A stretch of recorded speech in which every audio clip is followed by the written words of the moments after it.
Саламатсыздар мекендештер, саламатсыздарбы футбол сүйүүчүлөрү, назарыңыздарды Кант шаарындагы Спорт Сити аренасына бурмакчыбыз. Ала тоо 2021 турниринин финалдык беттеши Абдышата жергиликтүү команда Жалал Абаддын Кочкор Атанын Нефтчи командасына каршы беттешти өткөрүп атат. Албетте тайпалык оюндарда да бир топ оор таймаштарды өткөрдү. Андан кийин плей-оффтук беттеште дагы чындыгында жеңил болгон жок бул эки командага. Ошентсе дагы алар ошентип финалга чыгып отурат. Эми бул беттештин жеңүүчүсү ким болору дал ушул азыркы түз эфирде белгилүү болмокчу. Бул эки команда тайпада бир тайпага жайгашып калгандыктан бири-бири менен ойногон болчу. Анда 2-1 менен Абдышата утуп алган. Эми Нефтчи командасы азыр матч реванштык беттеште кандай өздөрүн көрсөтөт болду экен. Ага сиздер менен чогуу күбө болобуз. Кызматыңыздарда мен Эркин Абдуллаев жана кесиптешим Адилет Темирланов. Жашыл кийимчендер Абдышата, ал эми ак кийим менен Нефтчи командасы. Булар албетте жарым финалдык беттеште айрыкча дал ушул Абдышата командасына бир топ оор болду деп айтсак болот. Алар алга менен беттешип, пенальтинин жыйынтыгында жеңип алып, андан кийин финалга чыгып отурат. Жана ошондой эле тайпалык оюндарда Нефтчиге каршы беттешкен. Азыр болсо Нефтчи чабуулда, бирок албетте ал башталган учурда эле жокко чыгып калды. Оюнчулар менен тааныштырып өтөлү. Калыс Акмалиев дарбазада Абдышата командасында биринчи катар сан менен, 52 номерде Кирилл Процишин, Азат Мурзашев 43, ал эми Браузман 20 номерде, Илгиз Ермеков 18, Давлет Чамбаратов 8, Ислам Меджитов 21, Хакимов 40 номерде, Атай Жумашев 11, Арлен Шаршымбеков 17, жана Максат Алыгулов 37. Дал ушундай старттык курам менен чыкты. Абдышата 9 оюнчуну алмаштырса болот. Бул дал ушул Ала тоо кубогундагы демек жакшы эрежелердин бири деп айтсак болот. Анткени жакында ошондо да бир жумадан кийин, болжол менен бир 10 күн ичинде Кыргыз премьер-лигасы башталат. Мына ошонун астында бул кандайдыр деңгээлде ошол командалар үчүн өздөрүнүн канчалык оюнчулардын азыркы абалын жана команданын жалпы абалын текшерип алууга өтө жакшы бул жерде атайын аянтча түзүлүп атат. Ошондуктан 9 оюнчуну алмаштырууга уруксат берилгени бул чындыгында өтө жакшы. Туурабы, Адилет? Да, полностью с вами согласен, коллега. Добрый день, уважаемые любители спорта. Как отметил выше мой коллега, у нас сегодня финальный матч между командами Нефтчи и Абдышата. Предсезонный турнир, традиционный турнир Кубок Ала тоо. И, как мы видим, довольно-таки интересно все у нас происходит. Обе команды заряжены на борьбу и начали с первых минут агрессивно действовать. По владению мячом можно сейчас на первую пятиминутку сказать, что более предпочтительнее выглядит пока что Нефтчи, но, опять же, я думаю, это временное состояние. Ну, посмотрим, что будет дальше. Перейдем непосредственно к составу Нефтчи. Первый, 16 номер Виталий Дмитрий Кибаш, третий Азамат Абдуллаев, 91-й Кунема Арбен, 5-й Усен Улуэсен, 17-й Алексей Небров. Так, тем временем навел штрафную площадь, отличный момент. Отлично здесь сыграл голкипер Алги, точнее Абдышаты. Соответственно, выручил свою команду. Продолжим. 25-й Асхар Салиев, 7-й капитан команды Арген Джуматаев, 9-й Абдрахманов Нурсултан, 10-й Ильхан Тимирбаев, 15-й Дмитрий Островский и 19-й Влад Кувашевский. Главный тренер команды Закир Талибджанович, Нимат Талибджанович, ну а тренер команды Киричан. Да, очень сложно прочитать протокол.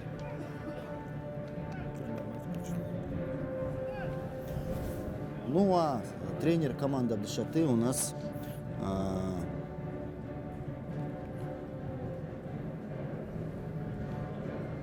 Арикан Гейхан, да? Гильхан.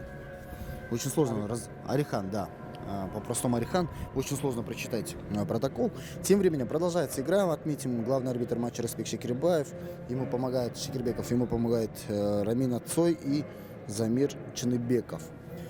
С протокольной частью закончили. Давайте перейдем непосредственно к матчу. Штрафной у ворот Абдышаты, у мяча игроки Нефчи. Ну, посмотрим, будет ли домашняя заготовка или все-таки пробьют на удачу. Кажется, что-то будет.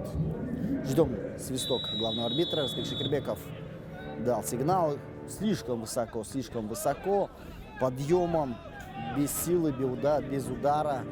Подъемом закинул в сторону ворот и, конечно, не совсем точно. Тем временем Абдушата быстро разыграла мяч на своей половине поля. Передача в центр. Розыгрыш дальше направо. Стараются по правому флангу продвинуться. Ну, посмотрим, что из этого получится. Так, направо. Дальше. На правый фланг. Абдушата пытается выгрызать каждый сантиметр, пытается удержать мяч. Дальше налево, неплохо. Нужно развивать, но плотная защита нефтяников не позволяет сейчас пивоварам что-либо сделать. Пытаются пробить. Так, есть проход, неплохо, есть пас, но до удара дело не доходит. Прискорбно, конечно, наблюдать за такими попытками. Опять же, потому что, был же момент, нужно было не упускать. Тем временем Нефчи в обороне, вынос мяча. Подбор за Абдушкой. Отыгрыш назад. Халспек Акималиев. Можно сказать, уже по праву символ Абдушаты, легенда, можно сказать. А начинал он свою футбольную карьеру в Джалабаде. Играл за местную команду, потом стал играть в высшей лиге. Ну, а потом вот перебрался в Абдушату, где бессменно уже здесь на протяжении многих лет является одним из главных вратарей пивоваров. Так, Островский. Дальше в центр. Борьба за мяч. Короткий пас. И аут. Ну, оно и понятно, что данный турнир, он именно направлен на то, чтобы команды наиграли состав, посмотрели игроков. Очень много здесь находится игроков, на которых смотрят. Тем временем замена у нас.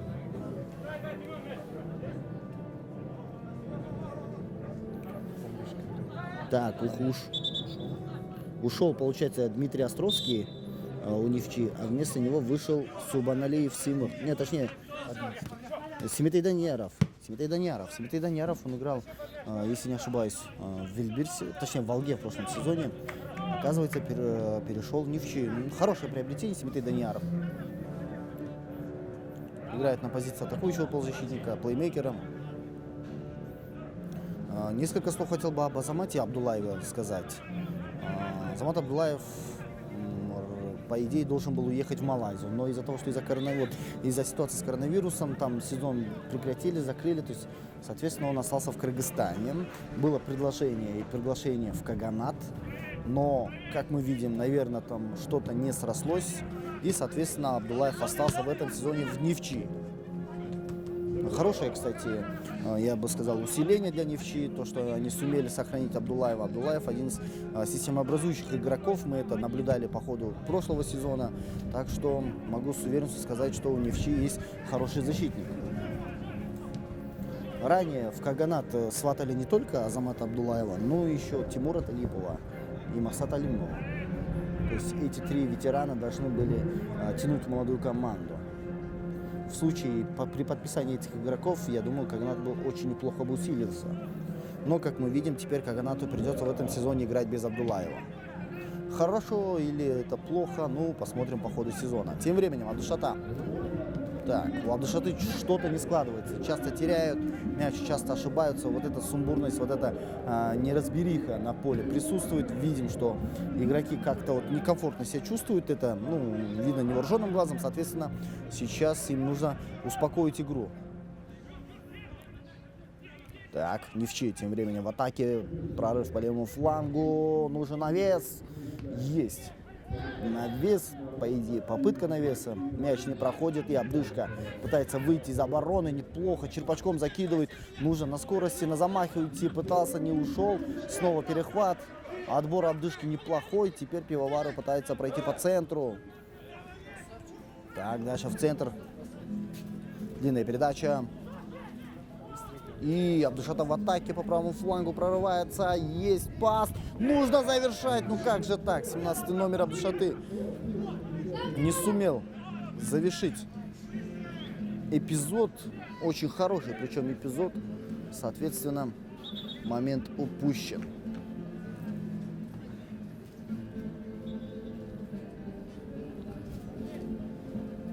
Итак,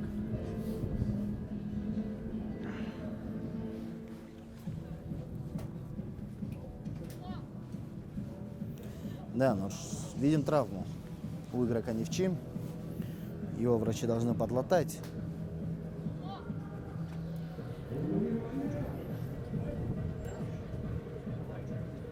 Итак.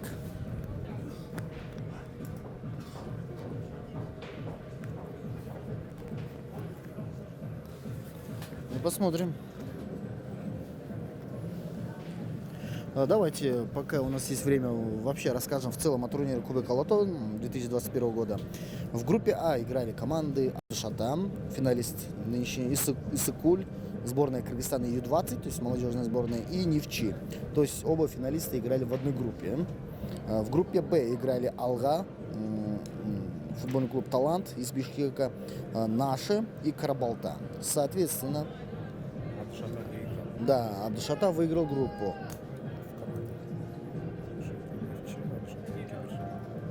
Да, в группе, в предыдущей игре между этими командами, когда они играли в групповой этап, Абдушата тогда выиграл со счетом 2-1. Теперь уже в финале. Ну, посмотрим, сумеет ли Нефчи взять реванш в рамках этого турнира. Отличный шанс для нефтяников взять реванш. Акималиев в центр. Дальше на ближнего. Дальше в центр ошибается Абдушата. Нефчи. Отбор, перехват и уже пытаются наплести, я бы сказал, сплести атаку паутиной. Нужен пас дальше в центр, не проходит. Слишком это было очевидно и ожидаемо. Нужно было как-то уже покреативнее давать пас. Да, дальше. Отбор за Нефчи. Вынос мяча. Неразбериха творится на половине поля Абдушаты. Там все смешалось. Мяч, поле, игроки. Непонятно, кто и как выйдет из этой ситуации победителем. Решили отыгрывать через оборону. Абдулаев дальше. На фланг. Островский. Ильхан Тимирбаев подключается. Пас в центр. Дальше так неплохо. Перевод на левый фланг. Здесь нужно развивать атаку. Нужен пас. Сам тащит мяч в центр. Снова пас в центр. Нужно. Есть пас. Нужен удар. Нужен завершающий удар. Не удается сейчас нефтяникам. И нарушение правил есть? Будет? Нет. Шекербеков дает игру. Дает играть. Соответственно, все, эпизод завершился. Знаете, коллега, мне кажется, сегодня Респект Шекербеков дал и игрокам, и командам как-то играть пожестче, как-то дал возможность играть в силовой футбол, если можно так выразиться. Хорошо или плохо это, конечно, покажет время, и неплохой. Вот попытался сейчас Абдушата открыть счет, и здесь, конечно, не удалось. Выше ворот, но удар был плотный и сильный. Напомню, главная сила Абдушаты в нападении. Алагулов находится в просмотре с недавних пор в Молдове, потом он в Беларусь поехал. Так что и очень интересно будет, как в этом сезоне будет себя в нападении показывать Абдушата. Пробивал сейчас Максат Алагулов, да. Знаете, коллега, очень сложно предугадать, конечно, счет матча. Мы как бы этим не грешим и не занимаемся, но тем не менее, мне кажется, по сравнению с Абдушатой, Нефчи сейчас по качеству игры немножко выделяется на фоне своих соперников. Акыркы эки чабуулду эске албаганда анткени эки ирет Абдушата чабуулга чыкты. Бирөөсүндө аябай ичинен тепкенге бир аз гана мүмкүнчүлүк жетпей калды. Азыр Максат Алагуловдун соккусун эске алсак болот. Бирок чындыгында жалпы оюндун сапаты боюнча айта турган болсок, албетте Нефчи командасы өздөрүн бир топ ишенимдүү алып жүрүп, топко көбүрөөк көзөмөлдүк кылып атат. Жана албетте Абдушатанын жарым аянтында көбүрөөк топту кармап аткан учуру азыр дагы ошентип топ жергиликтүү команданын жарым аянтында. Албетте Нефчи командасынын реванш алганга мүмкүнчүлүгү мына ушул азыр финалдык беттеште орун алып атат. Стандарттык абалда топ эмнегедир оюнчулардын баарынан өтүп барып, бирок эң аягында албетте топ Нефтчик командасында калган болчу. Каршы чабуулга шарт түзүлөт болду экен. Жок, андай эмес. Керек учурда бул жерден кайрадан топту өздөрүнө алганга жетишти. Арбен ал жерде топту мизин кайтарган болчу. Өтө сонун жөө жүрүштү жасап келе жатат. Максат Алыгуловго топ жетти жана Алыгуловго каршы эреже бузулду. Аны бузган Эсен Үсөн уулу. Эсен Үсөн уулу азыр коргонууда ошентип өзүнүн жумушун аткарып атат. Тагыраагы албетте Эсен Үсөн уулу деле керек учурда өткөн сезондо өтө жакшы керектүү голдорду өз командасына алып келип жүргөн жана ошондой эле кесиптешим Адилет мына калыстардын чечими боюнча айтты. Демек, бул Ала Тоо кубогунда ошол Кыргыз премьер-лигасындагы планканы кармоону туура көрүшкөн экен.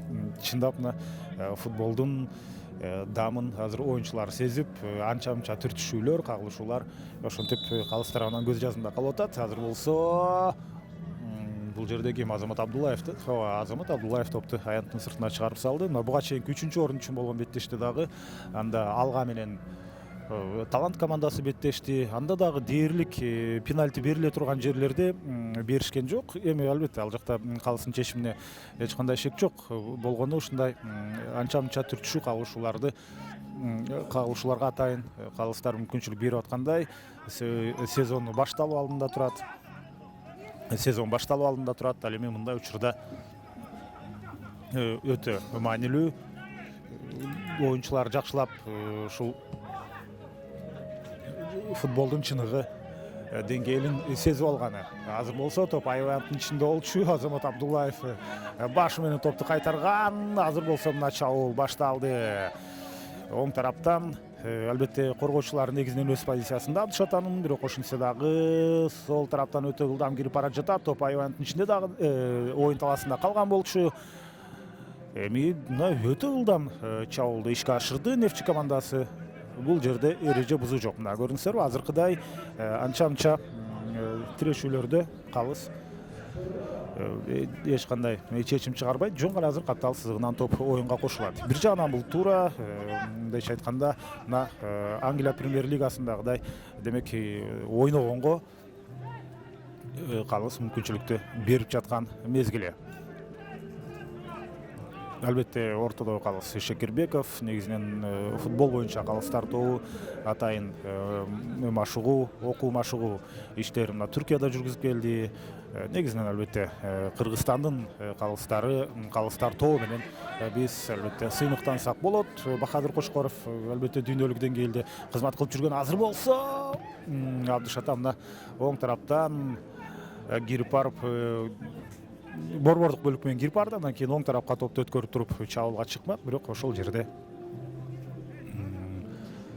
топ багытын өзгөрткөн болчу. Андыктан кайрадан ушул жерде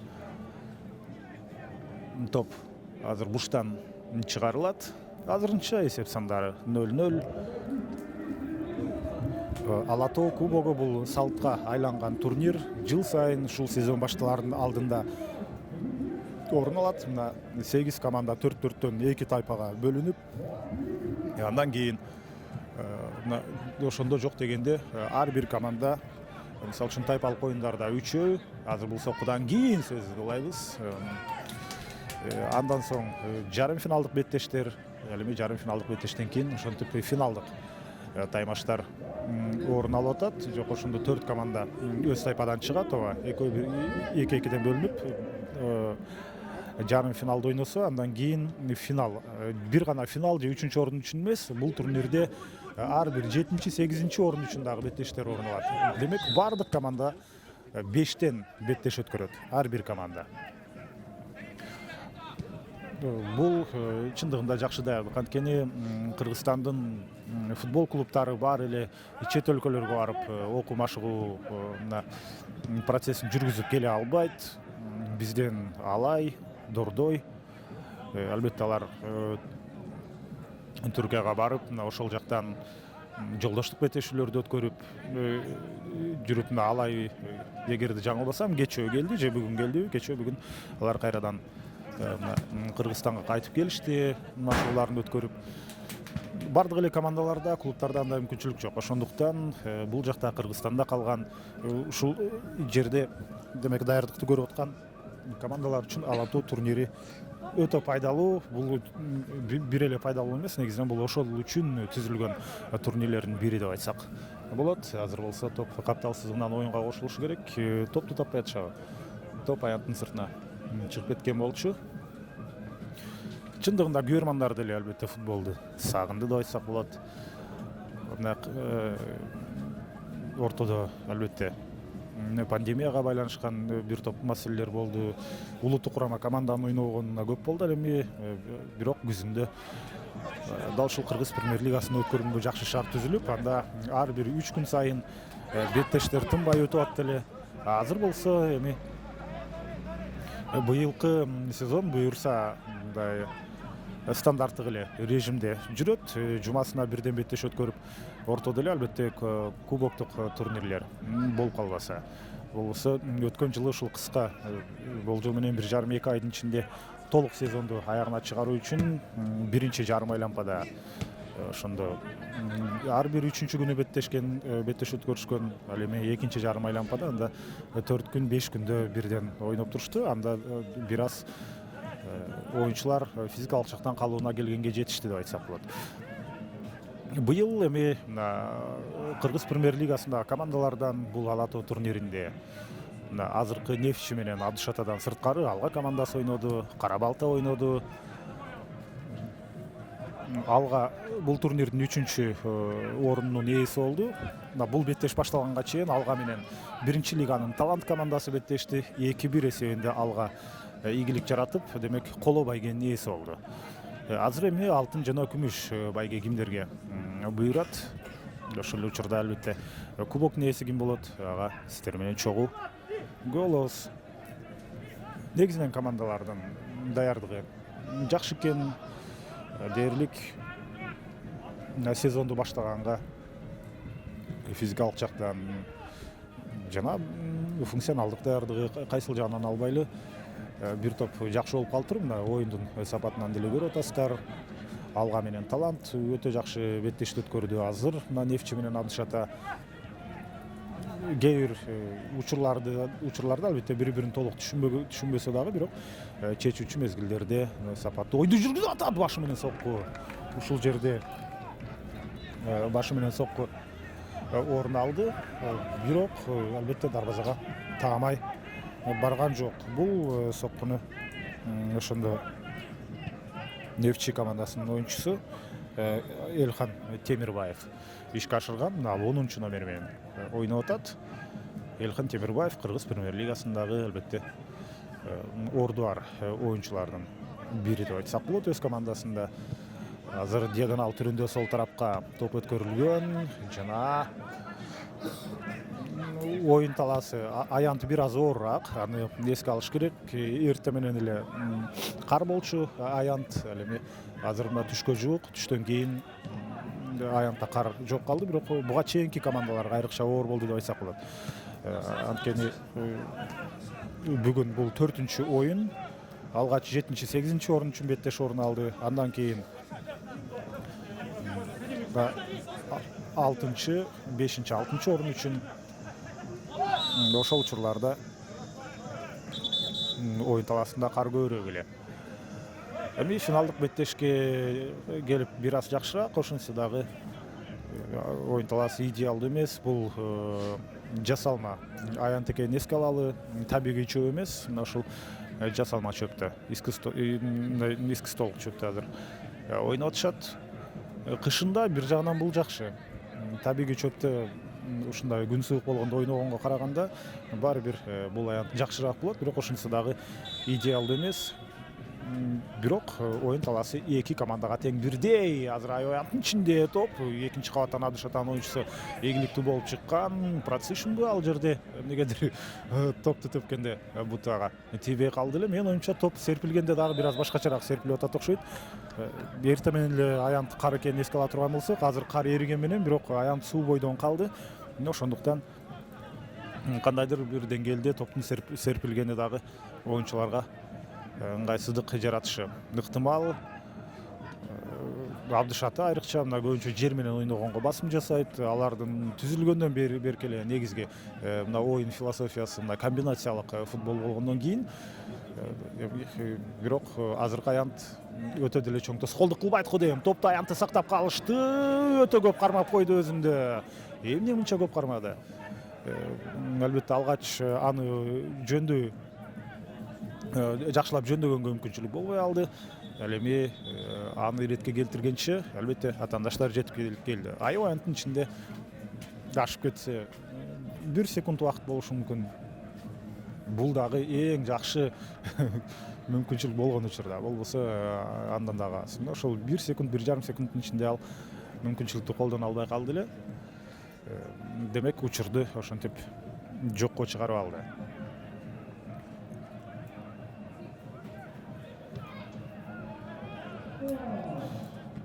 Ошентип биринчи таймда эле алмашуулар орун алып баштаган. Ошондо биз Нефтчи командасынан Дмитрий Островский чыгып, анын ордуна Семетей Данияров кирген болчу. Менин оюмча бул жерде кандайдыр бир жарааты бар сыяктуу. Дмитрий Островскийде сол тараптан азыр Абдышата чабуулун баштап бара жатат. Жакшы пас. Чабуул андан ары уланат болду экен. Эки оюнчунун курчоосунда калды. Ошентсе дагы акырында аянттын ичинде кирип барды. Жана бир оюнчун жазгырды. Экинчисин теппейби? Кана албетте тепти, бирок ал жерде бир аз ошентип толугу менен атаандаштарын жазгырып өткөнгө шарт болбой калды. Бул Арлен Шаршембеков, мына дагы бир келечегинен көптү үмүттөндүргөн оюнчулардын бири деп айтсак болот. Арлен Шаршембеков бутун кармап азыр жерде отурат. Кадрдан сиздерге көрүнүп атабы билбейм. Азырынча ал оюнга аралаша элек. Мына топтун чыгышын күтүп туруп, эми акырын кирчүдөй эми кирди. Анткени ага чейин киргенде офсайдта кабылып калмак. Ошондуктан ал жактан мыйзам ченемдүү эле Давлет Чамбаратов тажрыйбалуу оюнчулардын бири. Ал кандайдыр деңгээлде борбордук бөлүктө балансты сактап турган оюнчу деп айтсак болот. Ар бир командага мындай тажрыйбалуу оюнчулар керек.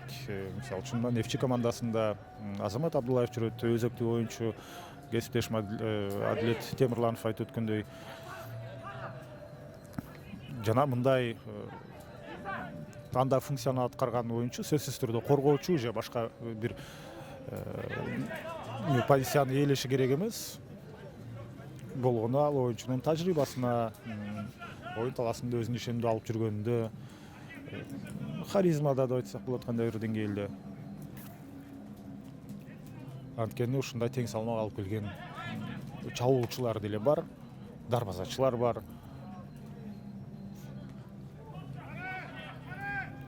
Мүмкүнчүлүк болсо ал тууралуу сөз кылабыз. Азыр болсо демек оюндун өзүнө көңүл бура турган болсок, топ Абдышатанын пайдасында калды. Демек регламент боюнча дагы бир нерсени эсиңизерге салып коелу. Эгерде тең чыгып кала турган болсо, анда кошумча экстра таймдар берилбейт. Ошол замат пенальти тебишет. Жарым финалда Абдышата алга менен дал ошондой беттешти өткөрдү. Финалга чыгуу үчүн болгон оюнда негизги убакытта тең болуп калгандыктан ошол замат пенальти тебишти. Жана пенальтиден Абдышата ийгиликтүү болуп чыккан. Абдышата кезектеги чабуул. Абдышата кадимкидей күчтөндү. Акыркы бир 5 мүнөт ичинде бир нече рет аз болсо жер аркылуу сокку. Караңыздарчы, бир аз тактык жетпей калып атат, бирок аракет чындыгында күчтүү. Абдышатанын оюнчусу албетте Давлет Чамбаратов жер аркылуу кадимкидей дарбазаны көздөй узатылган сокку болчу, бирок таамай барбай калды. Абдышата кадимкидей күчтөнүп баратат туурабы?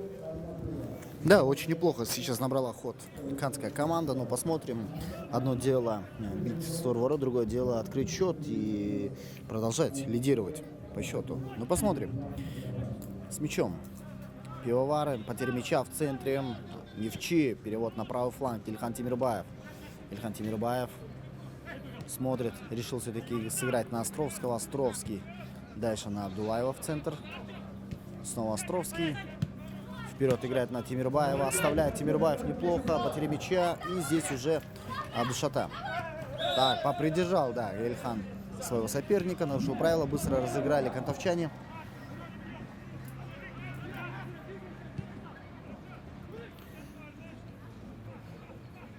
Алексей. Так, тем временем Абдушата в центре. С мячом. Пас. Вперед. Дальше. В центр. Потеря мяча. Снова Невчи. Играют налево. Хотелось бы немножко слов сказать, несколько слов сказать о начале сезона. 16 марта стартует Крымская премьер-лига, долгожданная, лучшая лига в мире. Должна стартовать 16 марта. У нас в этом году теперь уже будет получше. Получше в том плане, что игр будет больше. Мы знаем, что в прошлом сезоне из-за ситуации с ковидом сезон был таким обрывочным, обрезанным, не в полном формате, не в полном, я бы сказал, объеме. В этом сезоне 8 команд, 4 круга играет, то есть очень много футбола нас ждет по ходу сезона. Поскорее бы начался сезон. Я вот так бы хотел подытожить слова КПЛ. Среди команд участников нету никаких изменений. Те же 8 команд. Дурдой Алга Абдушата, Алай Невчи Каганат и Карабалта. В следующем сезоне, если верить непроверенной информации и слухам, может добавиться команда из Джаллабада, клуб Джаллабад. Плюс, возможно, еще появится клуб из Иссык-Кульской области. Возможно, будет 9 или 10 команд. Но, опять же, это все на уровне слухов. Но отмечу, что в Джаллабаде уже началась работа по созданию нового клуба, который будет представлять именно город Джаллабад на уровне высшей лиги. Что, конечно, хорошо. О, какой неожиданный удар. Тем временем пас назад, Абдушата с мячом в центр. Снова дальше вперед. Потеря мяча. Будет ли удар? Так, дальше.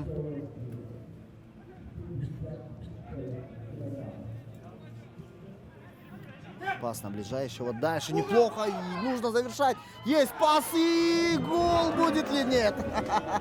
Вот это момент. Ну не знаю, что за удар. Нужно было как-то бить на силу. Да, интересненько у нас все получается, интересненько у нас все происходит. Нужно было, в принципе, как бы пробить посильнее, причем не стараться перепасовку играть. Вообще у Абдушаты проблема в этом матче именно с реализацией, то есть с завершением. Да, пас есть, да, атака есть, но вот завершение, конечно, не получается у них в полной мере. А у Невчи в сегодняшнем матче в принципе все сбалансировано, но им немножко не хватает именно мобильности при создании острых моментов. А так в целом неплохо. Вот такая вот у нас ситуация. Еще одна атака, еще один удар. И здесь уже голкипер Нефтяников отлично сыграл, надежно. Не скажу, что удар был очень опасным, но тем не менее сыграл надежно.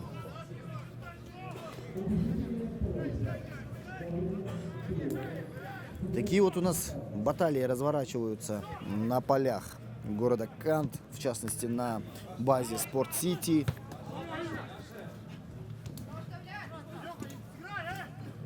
С мячом.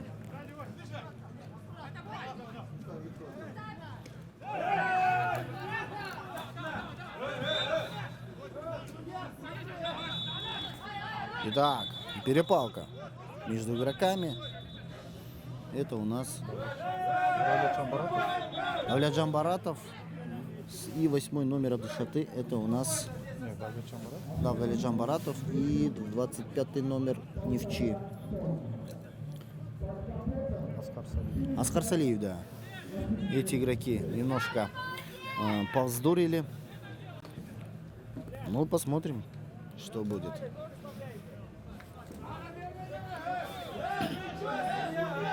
Желтый. Желтая карточка обеим. Ну, я считаю, справедливо.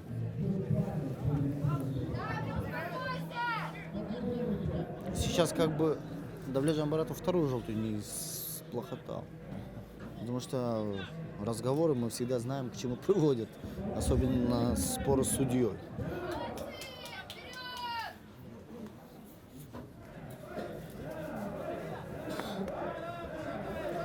Тем временем Абдушата будет разыгрывать мяч со штрафного, с центра поля. Думаю, будет короткий пас и розыгрыш, комбинация. Да, есть короткий пас, как и предполагал. Длинная передача налево, вперед. Безадресная передача, конечно, была. И здесь уже голкипер нефтяников должен дать, точнее разыграть мяч от ворот.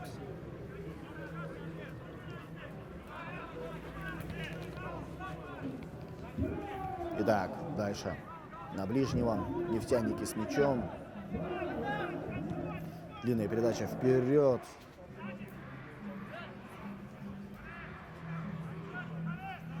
Играют на ближнего.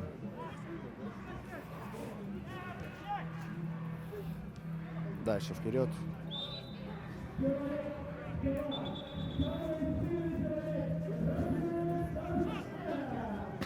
Итак.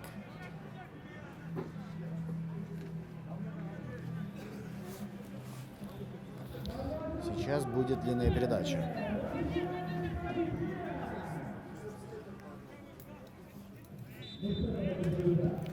Так, длинная передача. Борьба на втором этаже, подбор за Абдушатой. Абдушата сейчас попытается уйти в контратаку. Получится ли у них это? Посмотрим.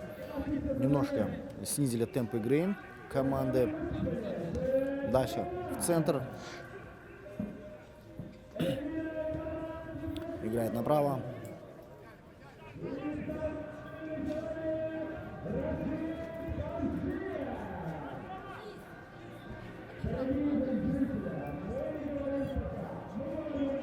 Итак.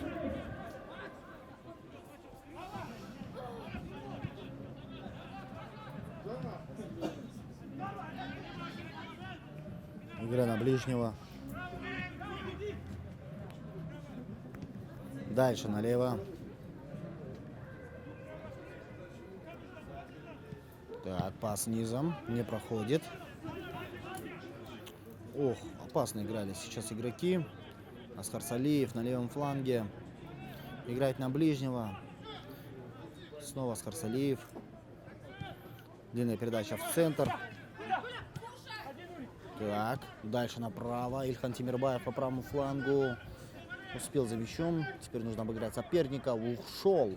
Сможет ли навесить? Навесил! И какой момент. И все это при гробовой тишине на трибунах. По сути, мало здесь болельщиков Невчи. Все местные болельщики сейчас болеют за канскую Абдушату. Но момент был, конечно, хорошим. Немножко не хватило везения и удачи при завершении. Давлетжан Баратов играет в центр. Дальше направо. Подбор в центре за Невчи. Играет назад. Абдулаев играет налево. Невчи. Дальше в центр. Так. Неплохо раскрутил соперников. Потеря мяча. Контратака в исполнении канской Абдушаты. Пивоваров впереди. Пас налево. Можно выходить. На скорость уходить нет. Дальше играет направо. Комбинация продолжается. Удар! И... Который раз не везет кантовчанам при реализации. Ну сколько можно, друзья? Да, недовольны игроки, недоволен тренер, недовольны болельщики. Хакимов Ислам. Ислам Меджитов. Давлат Хакимов. сейчас завершал эпизод и, соответственно, не сумел забить гол. Да, интересненько все у нас получается-то. Поддерживают сейчас Давлата Хакимова болельщики. У тебя все получится, кричат с трибун. А получится ли? Ну, посмотрим. Да, активен, спору нет, активен, да, подключается, но я все-таки прагматичен в этом плане. Можно подключаться сколько угодно, но если не будет реализации, смысл? Тем временем Алексей с мячом на правом фланге отыгрывает на Тимирбаева. Тимирбаев играет на ближнего, неуверенный пас, снова сам подключается. Дальше идет пас в центр, не сумелось. Потеря мяча, и кантовчане пытаются уйти в контратаку. Нужна длинная передача, да, есть длинная передача. Снова на левый фланг, нужно завершать. Нет, не хватило скорости, не хватило контроля мяча. А вот мяч у кантовчан. По сути, первый тайм близится к концу, а мы еще не видели ни одного забитого мяча. Давлетжан Баратов играет в центр, решил подстраховаться, играть все-таки через центр, дальше направо. Так, дальше. Так, длинная передача, и тут и везение выручает Нефтяников, и голкипер выручает. Ну, не знаю, может, заговорили ворота Нефтяников. Кто знает, потому что мяч отказывается. Мяч отказывается пересекать линию ворот. Прям не хочет. Который раз уже штурмуют позиции кошкаратинцев. Сейчас пивовары, но никак не могут забить. Интересная тенденция, конечно. Снова очередная попытка кантовчан.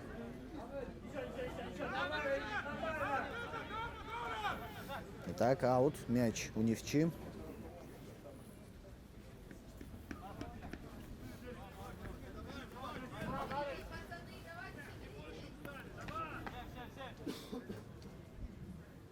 Итак.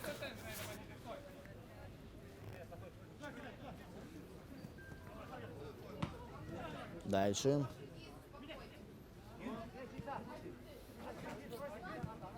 Пас назад.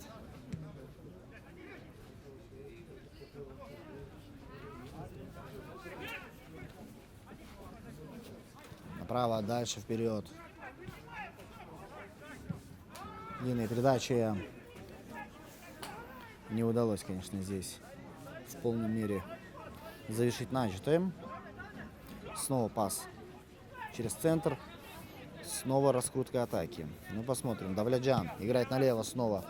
Подключается 18 номер Ильгиз. Играет на ближнего. Так, ошибочка. Борьба за мяч. Снова Давлетжан и нарушение правил. Пожали друг другу игроки. И, соответственно, игра продолжается. Погода в Канте довольно-таки неплохая. Не сказал бы, чтобы солнечно. Да, прохладная. 3 градуса тепла у нас в Канте. Но скажу, что все-таки немножко холодно. Зябко все-таки у нас сегодня в Канте. Но чистое синее небо, что радует. Соскучились, я думаю, все мы по солнечному теплу, по духоте. Так и хочется, чтобы сразу потеплело. Но опять же, это мое лиричное отступление, так как пока что игроки и команды решили особо ничего не создавать на поле. Да и тем более, каждый раз, когда я приезжаю в Кант, я всегда радуюсь и восхищаюсь атмосферой, которая присутствует в Канте. Да и, конечно, окружение, среда. Итак, нефтяники с мячом. Абдулаев снова на голкипера. Снова через защитника. Так. Пас низом. Так, длинная передача. Арген Джуматаев играл налево. Здесь снова нефтяники по левому флангу. Очень активен сегодня левый фланг у кошкаратинцев. Так. Дальше пас. Пас на ближнего играем. Так, неплохо обошел. Дальше в центр. Нужно бить, нужен удар. Будет ли удар? Вообще есть удар! Снова спасает команду голкипер. Ну, конечно, голкипер нефтяников играет выше всех похвал. И снова Хакимов, да? Да, и снова Хакимов, кстати. Молодцом Хакимов. Ему бы еще бы забить, вообще было бы супер. Так, чем ответят кошкаратинцы? Все, уважаемые телезрители, звучит свисток Шекербекова, оповещая всех нас о завершении первого тайма.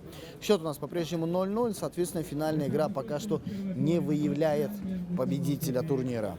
Но посмотрим, вернемся буквально через несколько минут.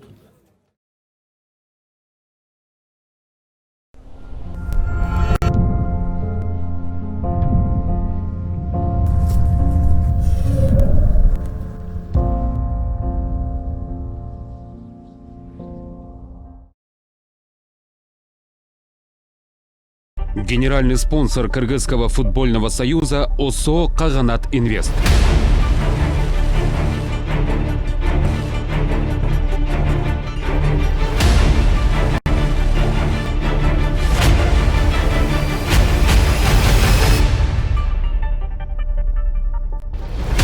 Каганат Инвест. Инвестируем в будущее.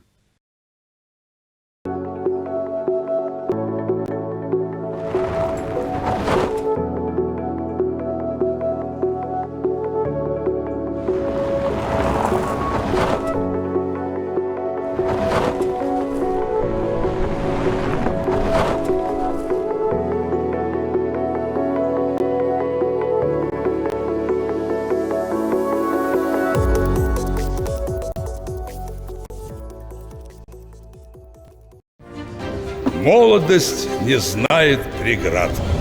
Она завораживает этот мир своей красотой.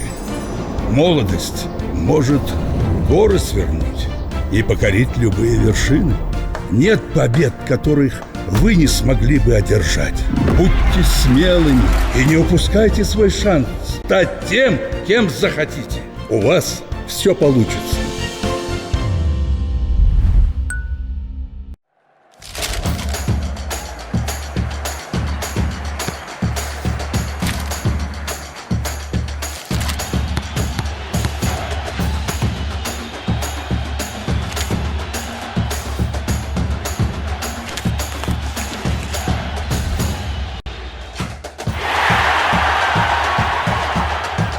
Коммуналдык төлөмдөрдү жана 300дөн ашык кызмат көрсөтүүлөрдү М-банк онлайн аркылуу төлөгүлө.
Урматтуу футбол сүйүүчүлөрү, түз эфирде Кант шаарынан түз репортажды сиздерге сунуштап атабыз. Ала Тоо кубогу 2021 жылдагы Ала Тоо кубогу финалдык беттеш. Жергиликтүү Абдыш Ата Кант шаарынын командасы алар жашыл кийим менен ак кийимчен Кочкор Атанын Нефчи клубуна каршы беттешти өткөрүп атат. Биринчи таймдын жыйынтыгы 0-0. Азыр болсо биз саналуу көз ирмемдерден кийин экинчи таймды баштайбыз. Жарым финалда Нефчи Талант командасы менен ойноду. Биринчи лиганын командасы ал эми Абдыш Ата алга менен тирешти. Негизги убакыт 0-0 менен жыйынтыкталгандан кийин пенальтиден ийгиликтүү болуп, эми финалда ойноп атышат. Бул эки команда дал ушул быйылкы Ала Тоо кубогунун алкагында тайпалык оюндарда беттешкен. Анда 2-1 менен Абдыш Ата уткан болчу. Азыр болсо Нефчи үчүн жакшы реванштык беттеш орун алып атат. Бирок биринчи таймдын айрыкча акыркы бир 10-15 мүнөтүн ала турган болсок, анда Абдыш Ата үстөмдүк кылды. Алар бир нече ирет гол жаратканга мүмкүнчүлүк алды, бирок албетте анын баары ишке ашкан жок. Ошондуктан эсеп тактасында 0-0 деген сандар азырынча сакталып турат. Бирок мына тапшырманын баарын эки команда тең экинчи 45 мүнөткө калтырды. Эми көрөбүз азыр кайсыл командага ийгилик көбүрөөк жылмаят болду экен. Эгерде негизги убакыт тең чыгуу менен жыйынтыкталса, анда пенальти тебишет. Жана ошондой эле беттеш бүткөндөн кийин демек сыйлык тапшыруу аземи бар. Ала Тоо кубогунун байгелүү орундарынын ээлерине албетте медалдар, кубок тапшырылат. Жана 3-чү орундун ээси ошондо Алга командасы болду. Алар биринчи лиганын Талант клубуна каршы беттешип 2-1 менен утуп алды.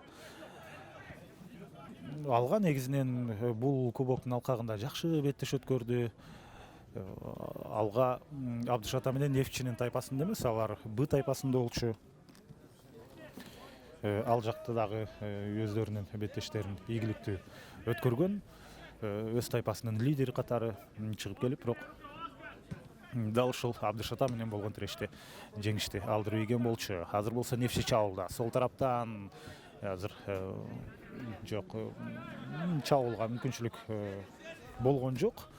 Бирок ошонусу дагы топту өздөрүндө сактап калды. Нефчи бир топ оюнчулар демек алмашкан экен. Азыр албетте аларды колдон келишинче ким топко көбүрөөк аралашып кала турган болсо, алардын атын айтып турабыз.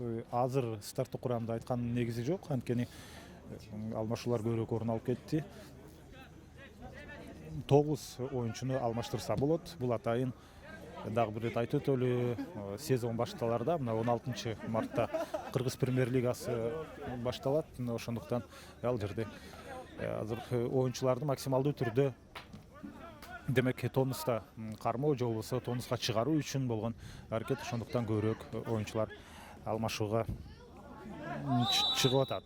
Калсын ышкырыгы мынтип үчүн болгон күрөштө демек азыр эреже бузуу орун алды. 11 номерде Нефчи командасынан ошондо мына Семетей Данияров. Семетей Данияров алмашууга чыкты, бирок ал биринчи таймда эле алмашкан болчу. Болжол менен 15 мүнөттөрдө ал Островскийди алмаштырган. Абдыш Ата топту өзүндө кармаганга аракет кылып атат. Тереңден чыгарылган топ түз эле Абдуллаевди барып тапты. Албетте ал коргоочу, атаандаш команданын оюнчусу, ошондуктан Максат Алыгулов ага каршылык кылып атат. Максат Алыгуловду биз чет өлкөнүн башка чет өлкөнүн демек клубтарынан көрүп калабызбы дедик эле. Демек биз азыр болсо кайрадан эле Абдыш Атанын курамында экенине күбө болуудабыз. Нефчи чабуулун баштачудай оң тараптан карама каршы диагонал түрүндө пас береби, жок борбордук бөлүү аркылуу ойноону туура көрдү. Сол тарапка топ которулду. Жана бул жакта Семетей Данияров топту өнөктөшүнө калтырып туруп өзү ачылганга аракет кылган. Дал ушул жерде 5 номердеги Нефчи командасынан демек бул Эсен Үсен уулу. Эсен Үсен уулу ушул жерде абалды курчутушу керек болчу. Топ Абдыш Атада. Ал жерде 7 номердеги демек Амир Жапаров Амир Жапаров ал старттык курамда эмес болчу. Мына ушул сыяктуу кайсы оюнчу топко келген учурда алмашууга чыккан болсо, аны албетте эсиңдерге салып турабыз. Максат Алыгулов, албетте ал Абдуллаевди азырынча жазгырып өтө албай жатат. Абдуллаев топту өзүндө өтө көп кармады. Коргоочуларга негизинен албетте уруксат берилет. Чабуулдагы оюнчулар топту өзүндө көп кармашы керек. Анткени аларга бир эмес бир нече оюнчу ар тарабынан курчап келет дагы. Андан кийин секунда, доли секунда канчалык көбүрөөк өткөн сайын ошончолук анын демек варианттары азая берет. Коргоочулар болсо албетте алар идеалдуу пасты берүү үчүн күттү. Айрыкча Азамат Абдуллаев өзүнүн өнөктөштөрүнөн нааразы болду. Эмне үчүн ачылбайсыңар деп. Андыктан абалды курчутпастан кайра жакынкы өнөктөш аркылуу ойногонго аргасы болгон эле. Топ жоголду Абдышатада. Бул жерде 15 номерде жергиликтүү командада ойноп жаткан алмашууга чыккан Султан Бакытбек уулу. Бир жагынан албетте эки команда тең кубокту уткусу келет, бирок ошол эле учурда командалар эки команда үчүн тең сезонго ишенимдүү кирүү өтө маанилүү. Андыктан максималдуу түрдө көбүрөөк оюнчуларды ошентип көбүрөөк оюнчулардын абалын текшерип көрүүнү туура көрөт. Арикан Абдышата командасынын баш машыктыруучусу, ал эми Нефчи командасында бул чындыгында Темиржанович. Оюмча эмнегедир протокол албетте башкача түзүлгөн. Биз Нефчи командасындагы машыктыруучулар бул жактан карайлы десек, алар карама-каршы тарапта жайгашып, азырынча демек так байкаганга мүмкүнчүлүк болбой жатат. Эң башкысы оюндун өзүнө келе турган болсо, мына топ борбордук бөлүктөн азыр болсо Абдышатанын Нефчинин жарым аянтында сакталып турат. Давлетжан Баратов акырын алмашууга чыккан Султан Бакытбек уулуна өткөрүп берген болчу. Кайрадан Султан Бакытбек уулу аракет кылмак. Семетей Данияровдон ушул жерде Абдышатадан топту алуу оңой эмес. Абайлап ойнобойбу бул жерде ким? 9-номерден Нефчи командасынан демек Нурсултан Абдурахманов. Сезондун башында албетте эч кайсы оюнчу жарат алып калгысы келбейт. Арттан келип албетте бутка тээп кетүү бул жакшы нерсе эмес. Аябанттын ичинде болсо бир жөн өз командасын голдон сактап калуу үчүн атайын эреже бузуп, жөн эле борбордук бөлүктө атаандаштыкка жарат алып келүү көп болгон аракет албетте жакшы эмес. Абдышата чабуулда. Албетте чабуулда эмес, азырынча топ менен позициялык демек жүрүштү жасоо алдында турат. Нефчинин оюнчулары бардыгы өздөрүнүн позициясын ээлеп алган, андыктан позициялык чабуулду ишке ашыруу оңойго турбайт. Бул эреже бузуу албетте колу менен токтотту атаандашын. Андыктан дал ушул жерде карама-каршы тараптан болду.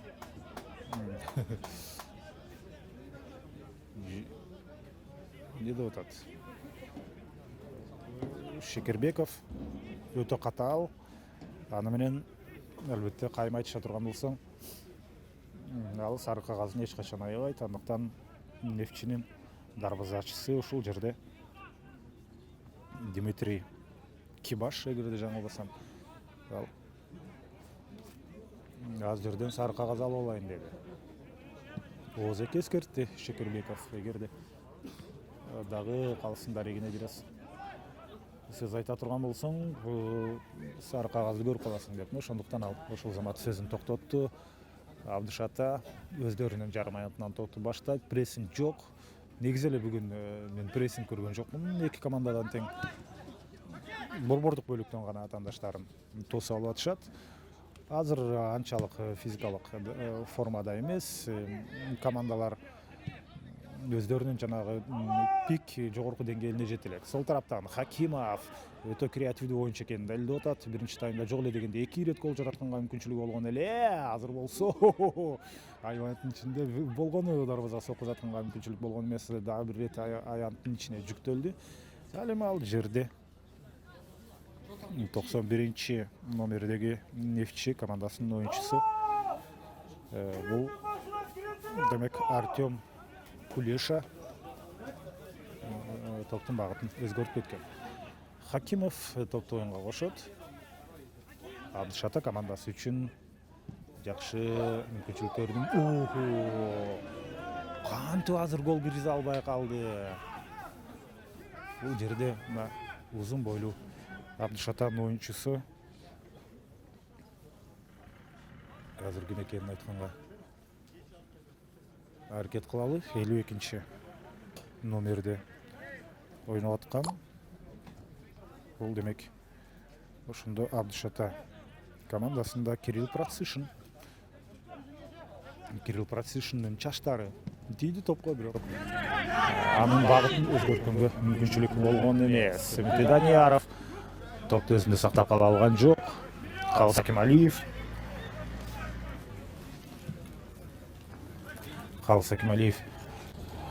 жакынкы оюнчулар аркылуу, коргоочулар аркылуу ойноону туура көрүп атат. Анткени Нефтчинин оюнчуларын өздөрүнө чакырып, атаандашын жарым аянтында бир аз бош аймакты жаратуу керек. Мына ошонун негизинде азыр Максат Алыгулов Абдуллаевка каршы, Алыгулов карама-каршы тарапка, Себете Данияров эмне кылды?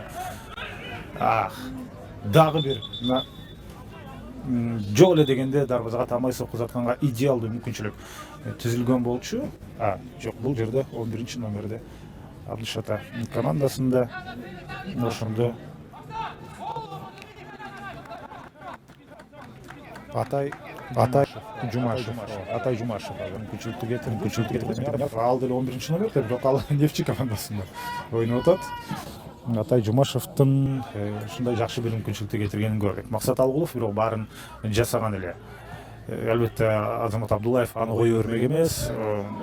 Ошондуктан ал өнөктөшүнө пас берүүнү туура көргөн болчу.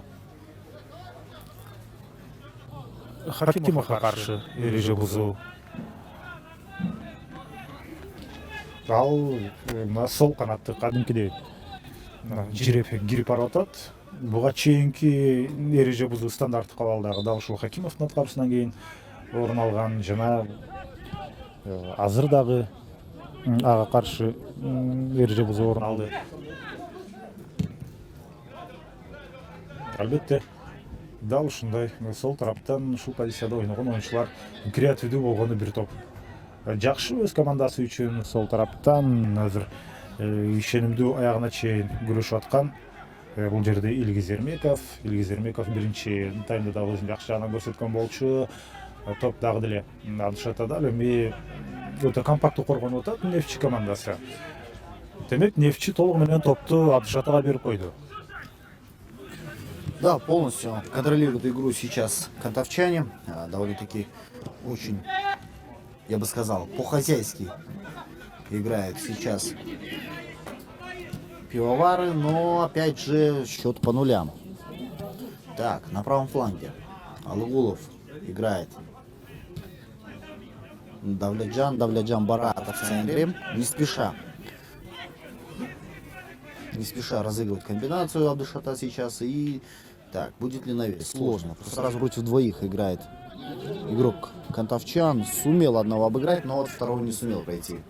Снова подбор за Абдышатой. Неплохо по левому флангу. Попытка прорыва. И удар! Неплохо. Высоко, не так сильно, но тем не менее удар состоялся. Отворот.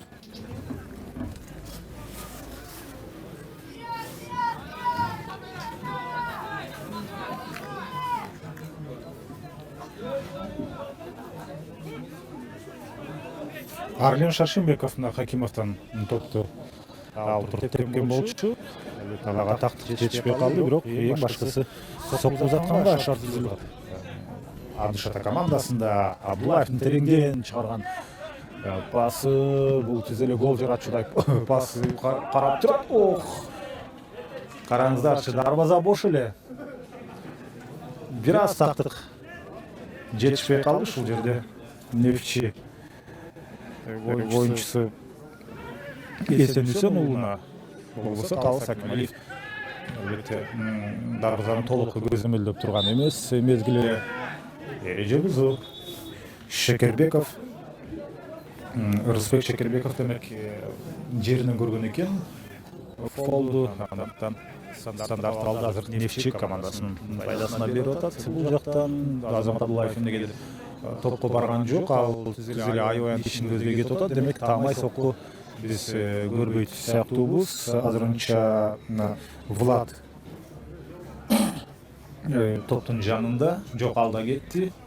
Ошондой команда капитаны Арген Жуматаев калды. Топтун жанында, демек ал стандартты алды ишке ашырат. Таамай соккуну көрбөйт сыяктуу, себеби узун бойлуу Нефчинин бардык оюнчулары аябайнын ичине кирди. Оң колун көтөрдү, демек үй тапшырма. Азамат Абдуллаевдин ийнине тиип кеттиби же жок, Абдышатан оюнчусуна тийген экен.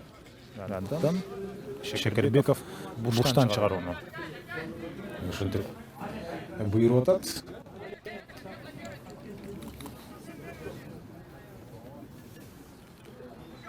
Бир, эки, үч, төрт, беш, узун бойлуу 5 оюнчу азыр Нефчи командасында. Аябайнын ичинде. Алар кадимкидей ошол жерде экинчи кабаттан Абдышатаны кыйнашыктымы ал десек, топ азыр Калыс Акималиев, оң тарапка Максат Алыкуловдун дарегине. Албетте Максат топко жетти. Жана өзүндү сактап калды. Тартып койду бутунан, бирок жөн гана аут абалына топ кошулат. Нефчинин оюнчулары өздөрүнүн позициясын ээлегенге жетишти. Ушул мүмкүнчүлүктөн пайдаланып уламдан улам беттеш кызыктуу деңгээлге жетип калды десек болот. Так эмес, бирок мындай соккулар деле керек. Себеби аябайнын ичине кирип ийгилик жаратуу мүмкүнчүлүгү болбой жатат. Андыктан ар бир командада жок дегенде бир оюнчу болушу керек. Ушундай алыстан соккуларды затып турган Акыл Исламов, эгерде жаңылбасам, Акыл тепти, 44-чү номерде ойноп атат. Бул да алмашууга кирди. Албетте бир топ оюнчулар алмашты, эки командада тең. Бул эми толук кандуу ушул сөзсүз түрдө жеңиш керек деген тапшырма эки командага тең коюлбайт. Алар үчүн өтө маанилүүсү команда оюнчулар бири-бирин түшүнүп, ошол сезонго ишенимдүү, жакшы кирип баруу. Ал эми параллелдүү түрдө кубокту уткандан албетте эч ким баш тартпайт. Ар бир титул, ар бир команда үчүн өтө маанилүү. Да, конечно. В начале сезона 2021 года выиграть Кубок Алтой, это, конечно, хороший результат. Это дает определенный импульс и стимул к началу крымской премьер-лиги. Поэтому, да, конечно, команда будет стараться. Нарушение правил штрафной в пользу Абдышаты. И сейчас Абдышата имеет очень неплохие шансы завершить этот штрафной взятием ворот. Посмотрим. Давайте подождем. Мяча Максат Алыкулов. Замена у Нефчи. Уходит 27-й, точнее 18-й номер. 19-й, точнее. Влад Кубачевский уходит, а вместо него 27-й номер. Умидулло Иминов выходит. Напомню, на этом турнире 9 замен. Сезонный турнир, то есть почти можно, кроме вратаря, всех поменять, по сути. Алыкулов у мяча. Ждем свистка Шекербекова. Хочется пенальти посмотреть. Если завершится счет ничейным результатом, то не будет дополнительного времени, сразу будет пенальти. Адай Джумашев. Свисток есть. Разгоняется удар низом. Ну что за удар? Непонятный, конечно. Длинная передача на левый фланг. Нарушение было? Да, было. Быстро разыграли нефтяники мяч. С мячом Нефчи. Так. Нужна передача, нужен пас. Дальше налево. Не пас, низом в центр. Некому в центре завершать. Теряют мяч нефтяники. И в итоге снова попытка контратаки. Выслонение Абдышаты. Так. Жуматаев играет назад. Абдулаев в центр снова на вратаря. Низом играет вратарь. Так. Атай Джумашев потерял мяч. И нарушение правил. Арген Жуматаев. Вот мяч у Абдушаты. Пас назад. Играет на ближнего. Готовит замену у Нефчи и у Абдушаты сейчас. Пас низом. Длинная передача направо. Потеря мяча. Атай Джумашев потерял мяч. Снова длинная передача. Подбор за кантовчанами. Подбор. Черепачком закидывает вперед. Мяч у кантовчан, у хозяев поля. И вынос мяча. Ну что ж, друзья, да, давайте поразмыслим, каков будет расклад сил в предстоящем сезоне. Об этом тоже мы должны поговорить после этого эпизода. Тем временем замена у Нефчи. Третья замена уже у Нефчи. У Абдушаты первая пока что. Так вот, расклад сил какой может быть после розыгрыша из аута. Мы обязательно об этом поговорим.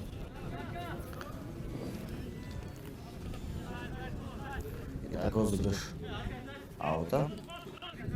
Абдушата с мячом. Пас есть. Дальше вперед. Непонятно. Не допоняли друг друга сейчас игроки Абдушаты. Так вот, 8 команд, Калта в этом сезоне сильно, я бы сказал, ослаблена. Ослаблена в том смысле, то, что бюджет клуба сокращен, то есть, соответственно, в этом сезоне Карабалта будет играть только своими воспитанниками, плюс подписали 2 игроков из Казахстана. По поводу Каганата. Каганат вел агрессивную трансферную политику во время трансферного окна, во время каникул, но Каганат тоже в этом сезоне особо не тратится, так не может играть в любом случае в Кубке АФК при случае победы, поэтому она тоже вот в таком подвешенном состоянии, можно сказать. Было много идей и планов у Каганата, насколько мне известно, но вот в полной мере говорить о полном изменении состава пока что не приходится. Алга, кстати, в этом сезоне очень неплохо выделяется на фоне своих соперников, усилился игроками Землянухиным, Байматовым. Алай тоже очень неплохо усилился. У Алая тоже в последнее время идут большие реформы, новый спортивный директор Ираклий Хвиделяни, по некоторой информации, и если ссылаться на страничку, фанатскую страничку Алай Ош Ньюс, он разрывает контракт с клубом, соответственно, вместе с ним выходят и некоторые грузинские игроки, которые недавно подписали. Соответственно, Алай будет в этом сезоне, знаете, в зоне турбулентности, потому что, да, состав неплохой, они себе собрали, но, опять же, нужно время, чтобы эта команда, эти игроки сыгрались. Поэтому не совсем ясно, как они будут стабильно играть. Посмотрим. Насчет Дурдоя все пока стабильно. Дурдой отпустил некоторых игроков, но, тем не менее, костяк команда не сохранили. Нефчи, как мы видим, тоже неплохо подготовился, но о неком сильном усилении пока что говорить не приходится. Абдушата тоже плюс-минус, как в прошлом сезоне, да, есть легионеры, да, подписали новых игроков, но, тем не менее, костяк сохранили. Соответственно, получается у нас, что в этом сезоне Алга, лично, по моему мнению, будет одна из фаворитов, как и Дордой, Алай и Абдушата. Ну, а Нефчи, Каганат и Карабалта, они будут, скорее всего, делить с 5 места по 8 вместе с Лимбирцем. Лимбирц, кстати, будет играть только молодежным составом. Это молодые игроки молодежной сборной Кыргызстана, молодежных сборных. Поэтому у них нет каких бы таких турнирных задач. Им главное играть и подготовить кадры к профессиональным клубом, взрослым разделом, поэтому как-то так. Так что я думаю, основная борьба в этом сезоне будет разворачиваться между Дордоем, Алаем, Алгой и Абдушатой. Возможно, будет и Нефчи. Биться, конечно, они будут биться, но сумеют ли они сильно и убедительно вклиниться в эту борьбу четверки, пока что сложно сказать. Нужно дождаться начала игр. Наверх штрафную площадь со штрафного, и будет ли нет. Помешали друг другу игроки Абдушаты. Так, отворот. Замена, очередная замена. Четвертая замена у Нефчи. Ушел. Седьмой номер. 17. Алексей Небрабаев уходит.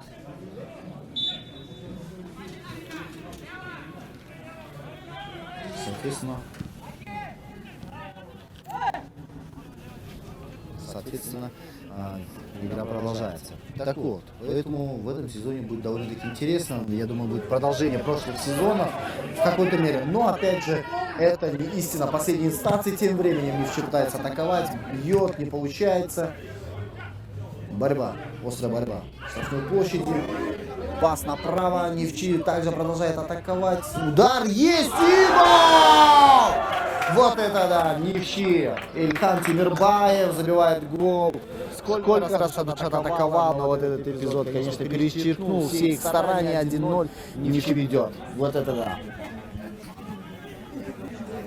мына Нефчи командасы бир топ бруталдуу көрүнүп атат. Азыр болсо мына ушул жерден бир аз башаламандык орун алып калды эле. Ариван тегерекчеде бир пас менен Ильхан Темирбаевди тапты өнөктөшү жана ал бир кыймыл аракет менен өзүн карап жүргөн атаандашты жазгырып туруп сол бут менен соп узатты. Калыс Акмалиевдин колу бир аз топко тийген менен албетте багытын толук өзгөртө алган жок. Ошентип эсеп 0-1 Нефчи алдыга озуп чыкты. Бул өтө маанилүү. Негизинен финалдык беттештерде оңой менен көп гол кире бербейт. Биринчи кезекте командаларына каташтык кетирбегенге коргонууга көбүрөөк басым жасайт. Ошондуктан эми азыр Элдер Сардарбеков бул жактан алмашууга чыкты. Бул жерде өтө оор кагылышуу орун алды. Тоо үчүн болгон күрөштө албетте азыр сары кагаз менен сыйланат. Нефчи оюнчусу бул жерде 5-чи номердеги ушундо Эсен Үсөн уулу Нефчи командасында ал сары кагаз менен сыйланды. Ал эми албетте оор абалга кабылган бул Абдушатадан Амир Жапаров алмашууга чыккан дарыгерлер демек келген болчу. Мен оюнча өзү эле аянттын сыртына чыгат. Жок, беттешти улантууну туура көрүптүр. Жаны темирден го деп. Өтө оор кагылышуудан кийин кайрадан ошентип беттешти улантып кеткенге мүмкүнчүлүгү бар экен. Абдушата буга чейин эле биринчи номер менен беттешти өткөрүп аткан.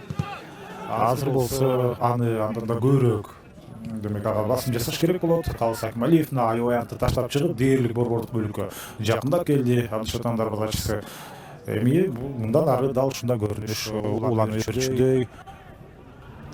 Коргонуу жагынан албетте Нефчи алардын абалы бир топ жакшы, бирок буга чейин Абдушатада бир нече эле шарттар түзүлгөн болчу. Азыр болсо баш менен соккузатты, бирок менин оюмча ышкырыктан кийин болду. Кандай болгон күндө деле Нефчинин дарбазачысы Дмитрий Кибаш өзүнүн негизги жумушун бир аткарып, демек дене боюн бир жазылып алды деп айтсак болот. Тереңден пас берет. Азыр жакынкы коргоочулар аркылуу ойной турган учур эмес. Топ эртерээк атаандашынын жарым аянтына өтүүсү керек. Мына ошондой көрүнүштөрдүн бири азыр орун алды. Топ кайрадан Нефчи командасында сакталып атат. Алмашууга кирген Умедило Иминов. Ал капталсызыгынан топту оюнга Кошпостон өзү жылып кетти дагы. Ал жакта дагы бир алмашууга жаңы чыккан өнөктөш эгер жаңылбасам бул ошондо Тимур Мажидов болуш керек. Албетте өтө көп алмашуулар орун алды эки командада. Эң негизги нерсе албетте 0-1 эсеби.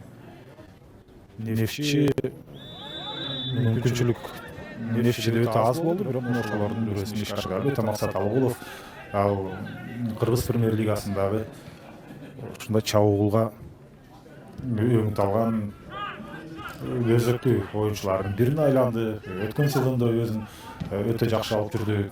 Өткөн сезондо чынында чабуулдагы оюнчу катарында өтө жакшы оюн көрсөтүп, мисалы үчүн бул жол менен жалпы улуттук курама команда улуттук эмес, жалпы Кыргыз премьер лигасындагы демек курама команданы түзө турган болсо бир позицияда ошондой бир позицияны ээлей турган деңгээлде болду деп айтсак болот. Нефтчиде дагы бир оюнчу алмашып атат. Ошондо Семетей Данияров кетти. Алмашууга чыккан Семетей Данияров кетти дагы. Анын ордуна ошондо анын ордуна Сыймык Субанов кирип атат. Таң калыштуу Нефтчи командасында 11 номер менен 2 оюнчу бар экен. Бирөөсү Семетей Данияров болсо, бирөөсү Мамат Эмин уулу. Протокол каташчылыктар бар. Позициялык алмашуу орун алды. Ошондо 77 номердеги Сыймык Субанов ушул өз командасынын сол тарабына жайгашты. Азыр эки оюнчу бири-бири менен кол алышып коюп атат. Бул жакшы нерсе. Буга чейин дагы ошол 5 номердеги Эсен Үсен уулу менен жок, буга чейинкисинде ал Амир Жапаров болчу. Азыр Атай Жумашев менен калышып кеткен. Топто Элдияр Сардарбеков. Элдияр Сардарбеков келечегинен көп үмүттөндүргөн оюнчулардын бири, бирок эмнегедир акыркы айрыкча өткөн сезондо, андан мурдагы жылкы сезондо өзүн жакшы жагынан көрсөтө алган эмес. Азыр экинчи аракет, үчүнчү аракет менен топту кармап калды. Бетине топ тийдиби? Мен оюмча өтө чыканага тийди дейт. Албетте бул жакшы нерсе эмес. Азыр болсо Шекербеков өзүнө чакырып атат, эмне болуп атат? Биз караган жактан албетте байкалбай калды. Анткени бут анчалык жакын барганын көргөн жокпуз да, демек чыканак тийген болсо, аны түшүнсө болот. Дарыгер келип, азыр бул Нефтчинин дарбазачысы Дмитрий Кибашты бир сыйра карап көрсүн. Албетте беттеш улантат, андан маселе жок, бирок бир сыйра аны калыбына келтирип алуу керек. Азамат Абдуллаев далысынан таптап, ийден таптап, демек бир колдоп кубаттоосун көрсөттү. Кыргыз премьер лигасы албетте болжол менен ушундай эле болот деп айтсак болот. Анткени бул ала тоо түздөн түз Кыргыз премьер лигасына үмүт алган турнир. Канча майда барат кагылышууларга калыстар маани бербейт. Бир жагынан бул туура, анткени ар бир түшүп эле шырчаңыр өрө турган болсо, биздин командалар эл аралык турнирлерде ойнойт. Ал жактагы бруталдуу оюнга биздин оюнчулар туруштук бере албай, алардын фонунда назик көрүнүп калышы мүмкүн. Ошондуктан биздин Кыргыз премьер лигасында аны менен кошо азыркы ала тоо турниринде анча кагылышууларга маани бербегени жакшы. Давлет Чамбаратов азыр кирип бара жатат жана топту өнөктөшүнө калтырса болмок, мына эми гана берди. Алмашууга чыккан азыр 44 номердеги оюнчу бул Асыл Исанов. Бирок ал деле абалды курчуткан жок. Қалсын шырғы. Қызбек Шекербеков. Топты Абдышатаға алып берді. Оң тарап көткөрілді бұл жақтан. Эми Элдар Сардарбеков, жақсы пас. Элдар Сардарбеков өзі аяғына чейін күреш атат, бирок Аркен Жұматаев әлбетте топты оңой менен бере тұрған ойыншылардан емес. Қайрадан Жұмашев сонун өте жақсы. Есенбісенұлы ал эми бұл жерде қолдық топқа тиіп көшшейді. Нефтчи командасынан алмашуға шыққан. Бұл Умидило Именов. Қандай соның жүрішменен кіріп барататын қарасаңыздар, керемет. Элдар Сардарбеков оң тараптан топқа жетті. Солой ойыншы топты жүктеген болшы айоянтың ішіне. Әлемде нефтчінің ойыншылар әлбетте толығымен айоянты тазалап атат. Азырдағы дәл осындай көрініштердің бірі орын алды. Элдар Сардарбеков өте активді. Анын фонында әлбетте башқалардағы кәдімгідей активдеші ұштады. Осындай Султан Бақытбекұлы, Султан Бақытбекұлының жер арқылы шығарған тобы. Амир Жапаров бар. Амир Жапаровқа топ жеткен жоқ. Ошентип ақырында отырып топ аяқтың сыртында. Ал мезгілде Кирилл Процишин на топ менен жер арқылы Қайрадан Сардарбеков борбордық бөлігі топты беріп атқан мезгілде ереже Абдышатаның пайдасына. Әлбетте Абдышатар чабуылға басым жасап атат, андықтан алардың пайдасына көбірек қалсын шығыры жаңғырып жатқаны мыйзам ченемді көрініш.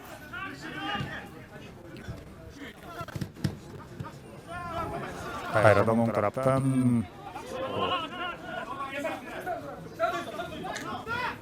бұл рет Абдышата көрді. Бұл эпизодқа әлбетте мен пикірім бір жақты емес.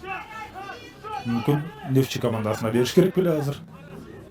Қалыстар тоғын есін кетерген. Сал өтен ортада қалыс бұл Рүстем Шекербеков, әлеме Рамин Ацой.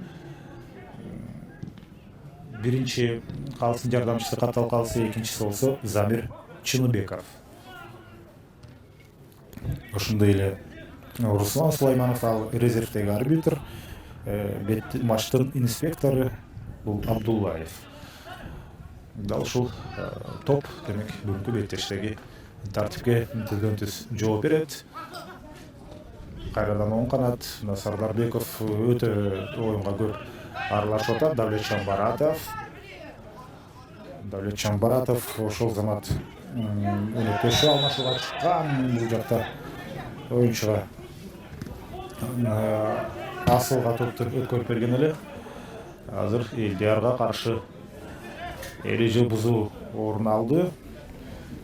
Тагмай сокку затканга өтө жакшы аралык. Элдардын солого экенин эске ала турган болсок, буга чейин дагы болжол менен ушундай аралыктан тепти, бирок анда бир аз алысыраак болсо керек эле. Азыр эми ушул жерден демек өзүнүн күчүн сынап көрсө болот. Жакынкы бурушка соккузат атабы же алыскы бурушка? Кандай ойлойсуң, Адилет? Ну, думаю, все-таки будет бить на удар, в ближний угол. Но можно, в принципе, закрутить и в дальний угол. Но опять же, если сумеет закрутить в дальний, то шансов больше, чем на ближний. Но видим, что вратарь Нефчи больше дал пространство свободно именно на ближний угол. Скорее всего, сейчас закрутят именно в ближний угол. Ну, посмотрим, давайте не будем гадать. Шекербеков ставит стенку. Итак. Отличный шанс, кстати, отличный шанс для Абдышаты здесь сравнять счет. Итак, есть свисток, разгон, удар, попадает в стенку, низко ударил. Игрок Абдышаты. Снова дальше, пас. Абдышата в атаке пытается что-то создать. Владение у них, но не удается им пробить поворотом. Не самые рослые игроки, кстати, у Абдушаты.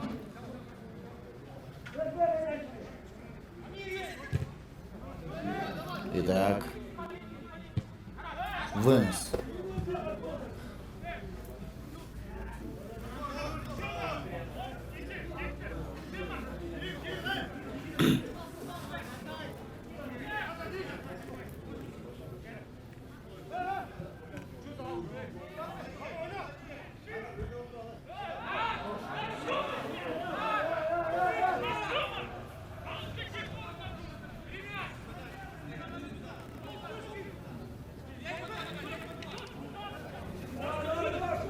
Угловой.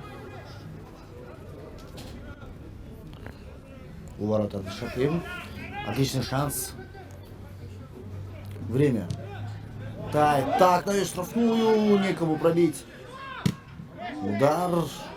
И вот это да! Вот это курьезный гол. 1-1. Что же случилось? Да, интересно разворачивается ситуация у нас на финале Кубка Лото. Счет становится 1-1. Бил поворотом 43-й номер Азат Мурзашев. Защитник Мурзашев здесь сумел. Неужели у нас будет пенальти? Времени до конца матча осталось мало.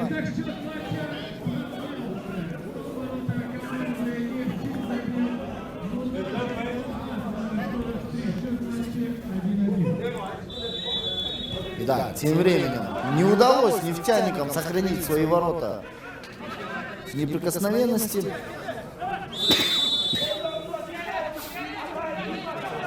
Абдуллаев с мячом.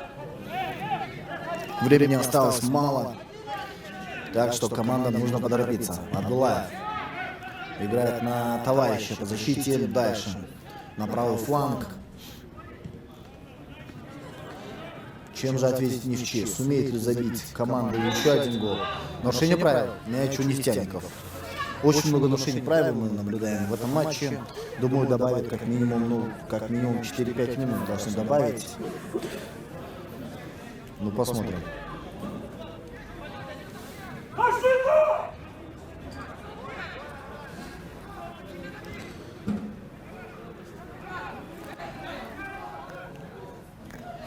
У мяча Кучкаратинцы. Ждем свисток Шекербекова. Арген Джуматай на штрафную. Халыса Кемалиев играет на выходе. И видим, как сейчас было столкновение между игроком Нефчи и Халысом Акималиевым.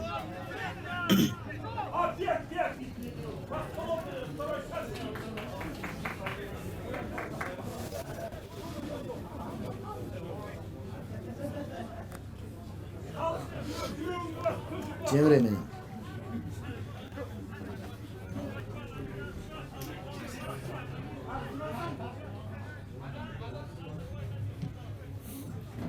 Халыс Кемалиев.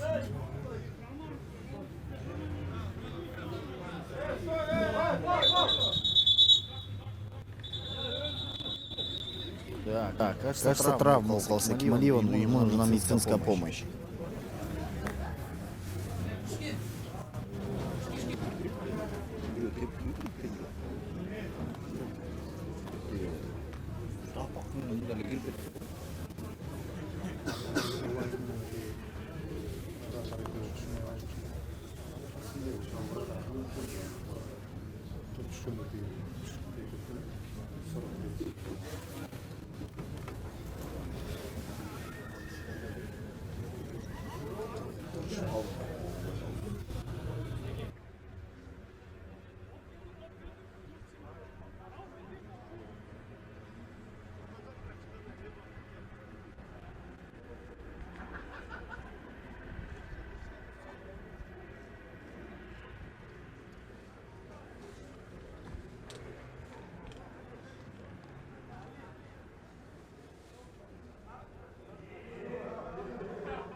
Итак, продолжается матч. Азат Мурзашев снова дает дальше. Центр будет удар, есть удар. Попадает в игрока, рикошет и снова мяч за Абдушатой. Длинная передача на левый фланг. Здесь на подворье. И нарушение было? Нет. Судья трактует этот эпизод как игровой момент. Абдушата снова с мячом, владение полностью остается за канской командой. Удар издалека и неплохой удар, неплохой. Да. Градус напряженности возрос, соответственно. Команда сейчас довольно-таки неплохо себя проявляет. Быстро разыгрывает мяч нефтяники. Азамат Абдулаев. Аут. Мяч у Нефчи.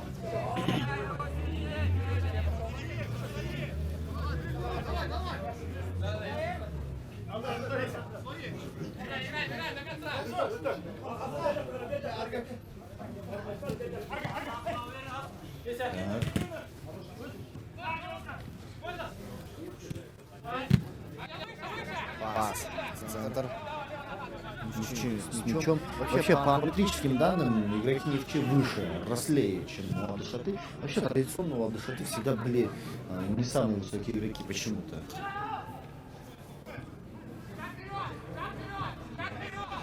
Так. Нефчи.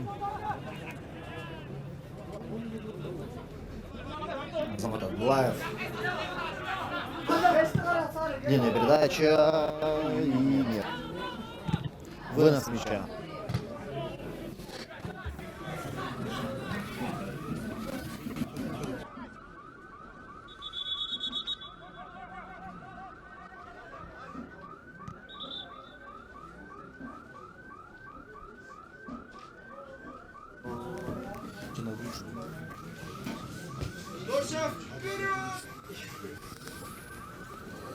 Калыс Акмалиев дагы деле өзүнө келе албай жатат. Буга чейинки эпизоддо эсиңиздерде болсо, ушул дарбазач менен бир аз кагылышып кеткен болчу, бирок ал жерде катуу деле кагылышуу орун алган эмес. Бирок ал жерде секирип бийиктен демек бир аз тийишип кеткенден кийин менин оюмча жерге дагы туура түшүп калды окшойт. Ошондон бери анда бир дарыгердин көмөгүнө муктаж болду. Андан кийин ортодо дагы бир ирет демек дарыгерлер чакырылган болсо, азыр 3-чү жолу. Андай болсо беттешти уланта албай жатуу. Биз гана Абдушатанын кийинки дарбазачы бул жакта даярданып атат. Ал мээлейин кийип, азыр аянтка чыгууга даяр.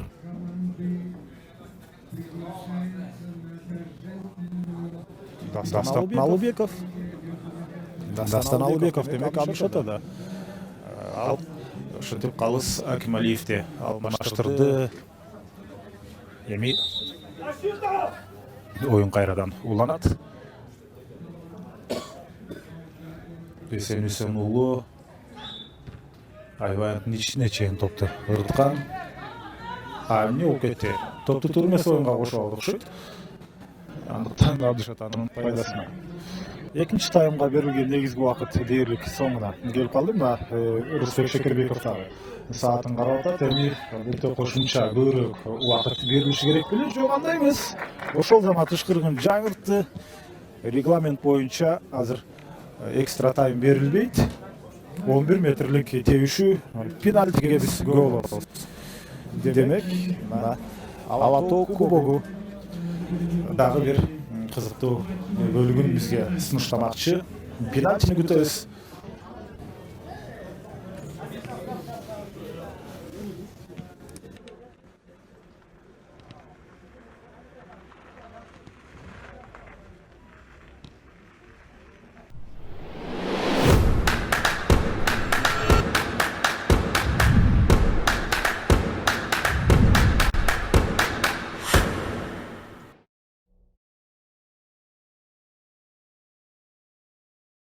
Генеральный спонсор Кыргызского футбольного союза ОСО Каганат Инвест.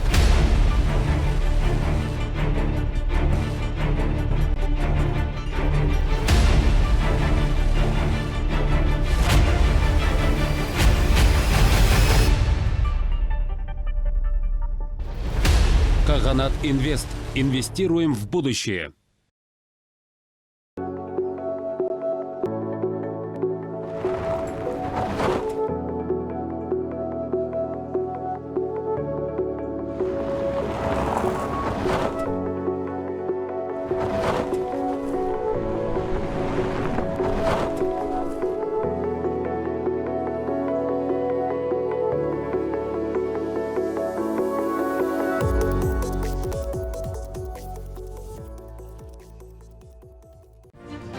Молодость не знает преград.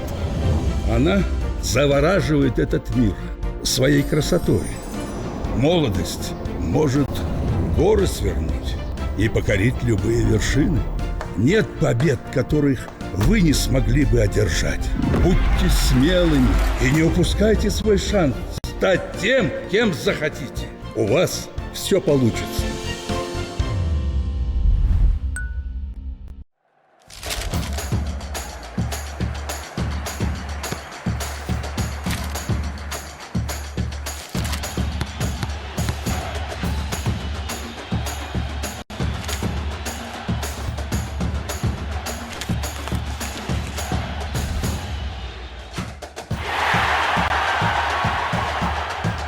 Коммуналдык төлөмдөрдү жана 300дөн ашык кызмат көрсөтүүлөрдү М-банк онлайн аркылуу төлөгүлө. Итак, уважаемые друзья, у нас пенальти первым начинает команда Абдушата у мяча. Атай Джумашев, голкипер Дмитрий Кибаш, если я правильно прочитал, голкипер Невчи. Напомню, по регламенту турнира команды, закончившие основное время ничейным результатом, сразу бьют пенальти. Соответственно, мы после пенальти узнаем обладателя Кубка Алато 2021 года. Итак, Атай Джумашев, первый удар. Посмотрим, чем же закончится сие пробитие. Итак, Атай Джумашев разгоняется, бьет, забивает. 1-0 пока что. 1-0. Черед Невчи. К мячу подходит капитан команды Невчи Арген Джуматаев. Все-таки капитан по-капитански должен задать тон для всей команды. Соответственно, он обязан забить. Дасан Албеков против Аргена Джуматаева. Ну, посмотрим, кто из них в этой дуэли одержит победу. Да, кстати, Дасан Албеков, он один из сильнейших вратарей, можно сказать. По пенальти, да, по пенальти. В прошлом сезоне немало пенальти он вытащил, когда играл за Алай. Арген Джуматаев вытаскивает, вот я же говорил. Дасан Албеков вытаскивает мяч. 1-0. Да, капитан команды Невчи Арген Джуматаев не смог реализовать. Отлично, уверенно сыграл Дастан Албеков. Теперь черед. Возможно, это тактический ход. Вместо Халса Кемаля вышел Дастан Албеков, но тренер мог спокойно поменять перед пенальти, перед концовкой матча. Ну, кто знает. В любом случае, выбор сделан. К мячу подошел 13 номер. Кайрат Изаков. Удар. 2-0. 2-0. В прошлом сезоне Кайрат Изаков играл за Алгу. Вот уже у нас 2-0. Теперь черед Невчи. К мячу подходит 54 номер, если не ошибаюсь. 51 или...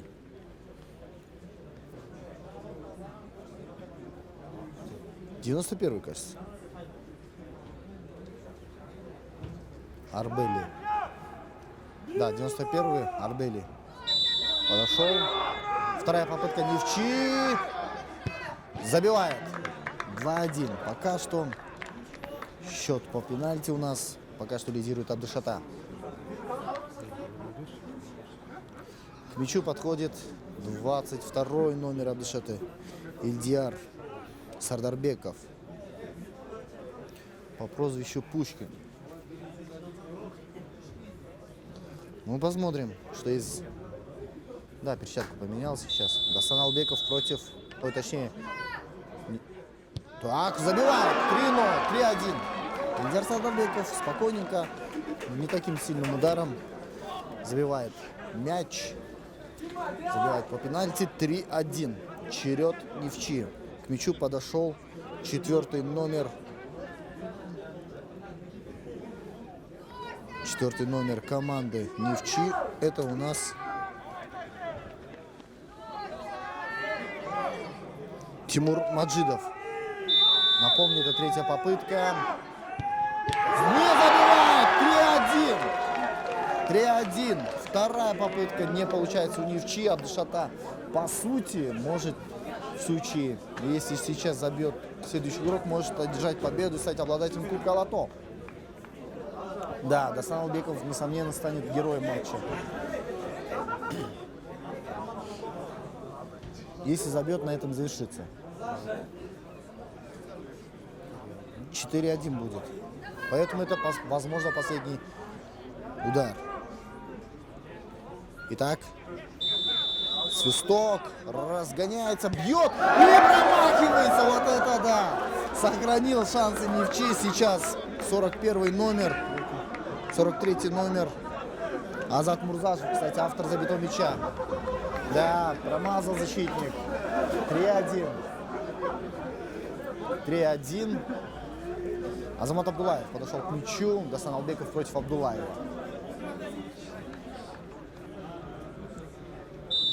Звучит свисток, Абдулаев разгоняется, бьет, забивает. 3-2.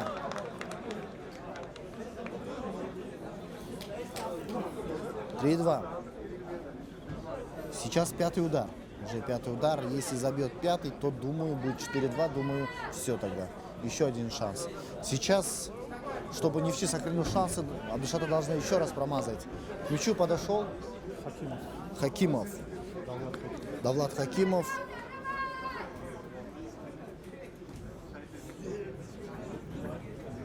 Итак, Давлат Хакимов может поставить точку в этом противостоянии. Разгоняется, бьет. Не забил! Все-таки забил. Все. Абдышата становится обладателем Кубка Лото 2021 года. Очень интересная пенальти, очень интересный матч. Ну что ж, уважаемые телезрители, вот таким вот результатом заканчивается финальный поединок между Абдышатой и Невчи. Абдышата очень хорошо начинает сезон нынешний с победы над Кубком Алато. На Кубке Алато. Ну что ж, уважаемые телезрители, сегодня для вас работал дуэт комментаторов Андрей Тимирланов и мой коллега Иркин Абдулаев. Увидимся, услышимся на полях Кыргызстана. Пока-пока. Урматтуу футбол сүйүүчүлөрү, азыр сыйлык тапшыруу аземи орун алат. Биз Абдышатаны жеңиши менен куттуктайбыз. Албетте 0-1 менен утулуп атып алдыңда кетишти. Чындыгында биз сиздер менен коштошо турган убакытка келип жеттик. Мына Дастан Албеков ошентип бул жерде негизги каарманга айланды. Биз болсо сиздер менен коштошолу. Ал эми